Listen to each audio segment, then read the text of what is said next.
For me, one of the biggest difficulties associated with biological weapons is that when we talk about them, we're not just talking about terrorists using these weapons like terrorists might get a nuclear weapon. We're talking about terrorists acquiring the ability to produce these weapons.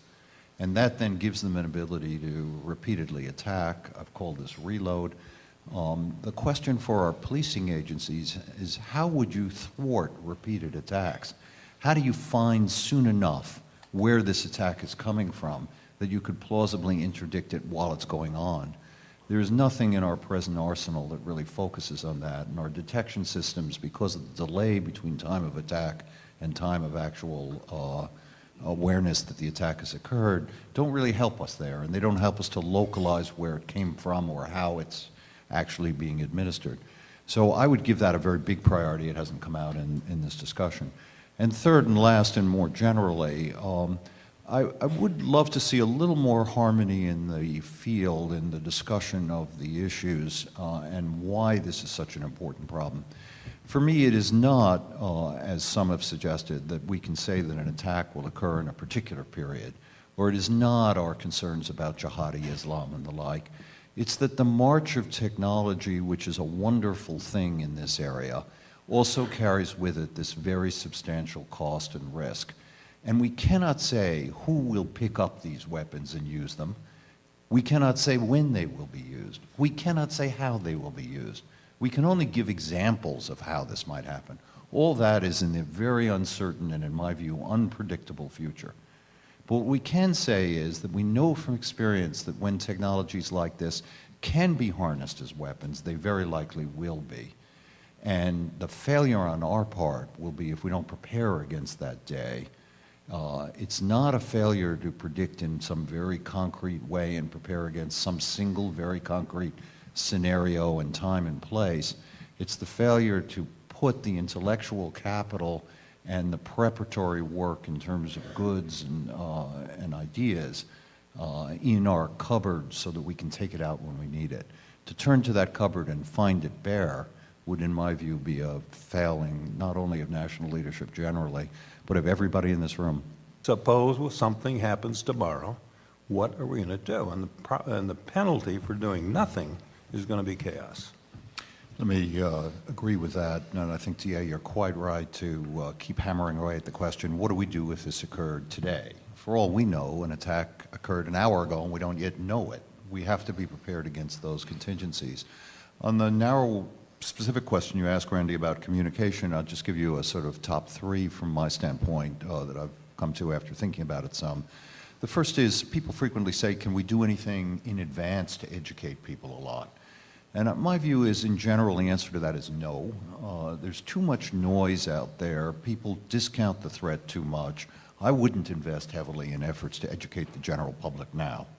The second is the point DA keeps raising, which is, what can we prepare now to better inform people at that moment?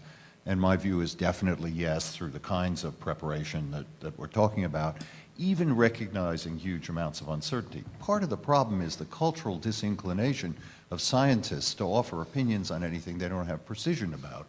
But the reality for policymakers is that in the event they will need to offer some views. And so we better prepare, because views that are prepared are a whole lot better than views that are impromptu. The third proposition, though, is that in the circumstance where people are facing this kind of catastrophe, the kind of question Carol raised earlier to Jean about social networks and so on is right, and was right even before we had Twitter and Facebook and all those things, if you can remember back to that antique time when some of us were writing JAMA articles. The reality is that it has always been the case, the social science literature shows, that people look to opinion leaders outside of government, to their local doctors, to their priests, to authoritative figures outside of government, and they look to that source to validate or invalidate what the government is saying.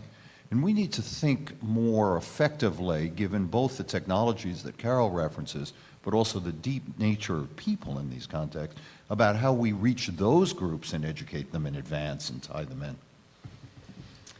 Let's move a little bit to the future. Unfortunately, it may not be far into the future. One of the things in the last year of work that has really gotten my attention is, and it all began at the J. Craig Venter Institute in April of 2010, talking to a group of your scientists up there. And I had a great experience of having lunch with 7 of the top scientists in the world there. And we asked the question, how many people in this room, 7 people sitting there, can make smallpox in this laboratory? 3 raised their hands, and 1 was kind of, and I, oh, well, you know, maybe they're just, you know. And then when I asked the same question later at HHS to a group of scientists, it was kind of like, well, yeah, it's not that difficult anymore, Randy. And then when finding out about, one of the top scientists in NIH a couple months ago told me that making anthrax or plague or tularemia that's resistant to our medical countermeasures is undergraduate level work. It's not graduate level work, it's undergraduate level work. Those 2 things, thinking about the future, really kind of gotten my attention here in the past few months. And I got some of the top scientists in the government, some of the top scientists out of government seem to be that, yes, this is not a problem. DA, is that the future we're looking at? Well, I think it's quite obvious that we can very easily conjure up all sorts of things that scientists might do accidentally or not accidentally that could have considerable implications. And the question is, how do you anticipate what possibly might be forthcoming? And I think it's very frustrating to think through this and figure out what can be done. We can look to long-term, broader application. I think the research is going on, let's say, antibiotics, which will be sort of a universal antibiotic or antiviral agents. These are possible. I think it's a long way down the road. But in fact, I guess as we contemplated this, we could imagine all the different things that people might do in their laboratories, do easily now. And what we really needed was to make sure that we've got a constructive base to work from in terms of countering them. And that is from the community up, that we've got organization, communication, and what have you. And we're in a position to cope. On the other side is that we should be doing something with regard to laboratories that could very rapidly characterize an organism, be in the position to move rapidly on to developing a vaccine and proceeding to production. We don't have that structure at the present time. We've got the manufacturers, we've got research people, but something of a continuity of research, production, getting something prepared for production and producing itself. And that we could do, and I think that's been talked about, but I think as yet that sort of an organization is yet to be funded. But if you take a look around at the funding landscape today, whether in government or outside of government, biosecurity in particular, seems to be sort of yesterday's issue or the been there, done that issue. What's your sense on the panel of the capability and the interest to make the kind of investments that you were just saying were needed on the part of government and non-governmental funders? Well, looking at the financial side, I think the one thing that has been a bit of a problem has been that most of this area has been dominated by physicists who are a very capable group of physicists, but really not much knowledge of the biological side, and they tend to focus more on that which they can cope with within their own discipline rather than the biological side.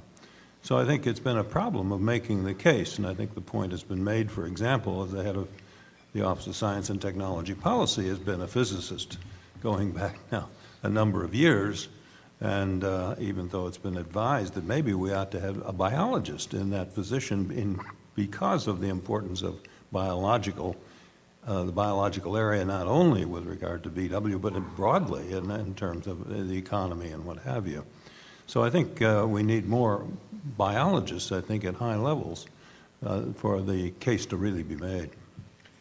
I would just add that I think we're all recognizing something that is manifested in many other areas, which is that the funding investments tend to respond to fashions. They tend to respond to the excitements of the moment and have lingering longer-term consequences. And that's not just true of the biology issue. I mean, if you took the military funding in general and looked at the drama and the strong pressure to decrease the military budgets in 1992, and then looked at the strong pushes in 2002 in the opposite direction, and look again at what's likely to happen in the near term, you see this roller coaster effect. What's incumbent on all of us is when the roller coaster is at a point where, for one reason or another, money is being poured in to try and use it effectively and make the most of that opportunity. And when the roller coaster is going down, Tom in his talk talked about doing more with less. I think that probably is not achievable. I think the likelihood is we will do less with less. But I think then the question is which less and how. And many of the ideas, like the planning ideas we were talking about, don't really require very substantial funding. So I think we are going to see a diminution in attention. We are seeing it. I accept that as a fact of life, even while I try and resist it in a variety of ways. But I think we will endure through this, and the challenge for us is to prepare ourselves as best we can against the day, which I'm afraid will eventually come, where some other crisis, an attack or whatever, suddenly revives the passion for this. And the question will be, how well did we use these years in the desert to prepare ourselves for that moment?